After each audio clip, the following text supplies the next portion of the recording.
শুধু মুখে তালাক বললেই কি তালাক হয়ে যায়? আজকের অনলাইন ক্লাসে আপনাদের সবাইকে স্বাগত। সামাজিক ও পারিবারিক জীবনে অনেক সময় অনাকাঙ্ক্ষিত কারণে বিবাহ বিচ্ছেদের মতো কঠিন সিদ্ধান্তের প্রয়োজন হয়। বাংলাদেশের মুসলিম বিবাহ ও তালাক মূলত মুসলিম পারিবারিক আইন অধ্যাদেশ ১৯৬১ এবং মুসলিম বিবাহ বিচ্ছেদ আইন ১৯৩৯ দ্বারা পরিচালিত হয়।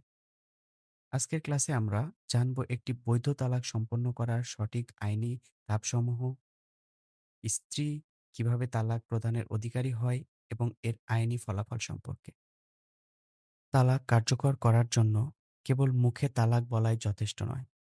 এজন্য সুনির্দিষ্ট আইনি ধাপ রয়েছে, যেমন লিখিত নোটিশ প্রদান করা, অপর পক্ষকে অবহিত করা, সালিসি পরিষদ গঠন ও সমঝোতার চেষ্টা করা। স্বামী বা স্ত্রী যিনি তালাক দিতে চান তাকে অবশ্যই স্থানীয় জনপ্রতিনিধিকে, হতে পারে ইউনিয়ন পরিষদ চেয়ারম্যান, সিটি কর্পোরেশন মেয়র, কে লিখিতভাবে জানাতে হবে। এটি একটি আইনি বাধ্যবাধকতা। নোটিশের একটি অনুলিপি অপর পক্ষকে রেজিস্টার্ড ডাকযোগে পাঠাতে হবে।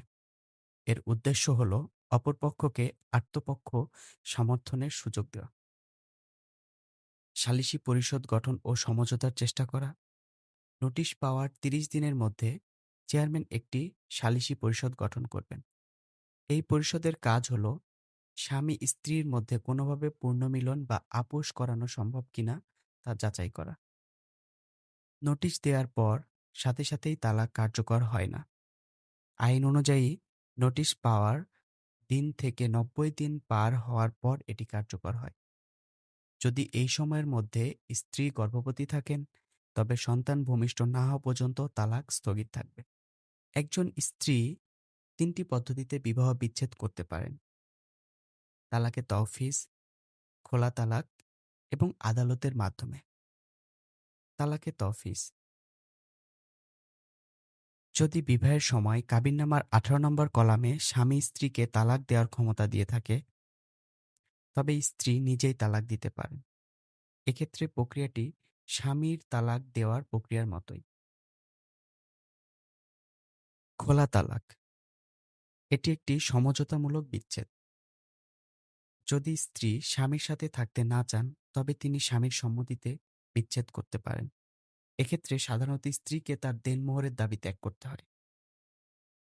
আদালতের মাধ্যমে বিচ্ছেদ: যদি কাবিননামায় ক্ষমতা দেয়া না থাকে, তবে স্ত্রী ১৯৩৯ সালের আইন অনুযায়ী আদালতের শরণাপন্ন হতে পারেন। বিশেষ করে স্বামী নিখোঁজ থাকলে, ভরণপোষণ না দিলে বা নিষ্ঠুর আচরণ করলে আদালত ডিক্রির মাধ্যমে বিবাহ বিচ্ছেদ ঘটাতে পারেন। অনেকে মনে করেন মৌখিকভাবে তালাক দিলেই সব শেষ, কিন্তু আইনের দৃষ্টিতে চেয়ারম্যানকে নোটিশ না দিয়ে তালাক দিলে তা আইনগত কার্যকর বলে গণ্য হবে না। এই নিয়ম অমান্য করলে বা নোটিশ না দিলে দোষী ব্যক্তিকে ১ বছর পর্যন্ত কারাদণ্ড অথবা ১০,০০০ টাকা জরিমানা কিংবা উভয় দণ্ড দেওয়া যেতে পারে। বিচ্ছেদ পরবর্তী আর্থিক অধিকার ঘোরানা ও খোরপোশ: বিবাহ বিচ্ছেদ হলেও স্ত্রী আর্থিক নিরাপত্তা নিশ্চিত করে আইন।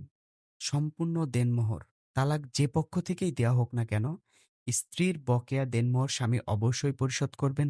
ইদ্যৎকালীন খরপোশ: তালাক কার্যকর হওয়ার আগ পর্যন্ত সাধারণত ৯০ দিন স্ত্রীকে ভরণপোষণ, খরপোশ দেয়া আইনি দায়িত্ব স্বামীর। ধন্যবাদ। ক্লাসটি ভালো লাগলে লাইক, কমেন্ট অ্যান্ড শেয়ার করবেন।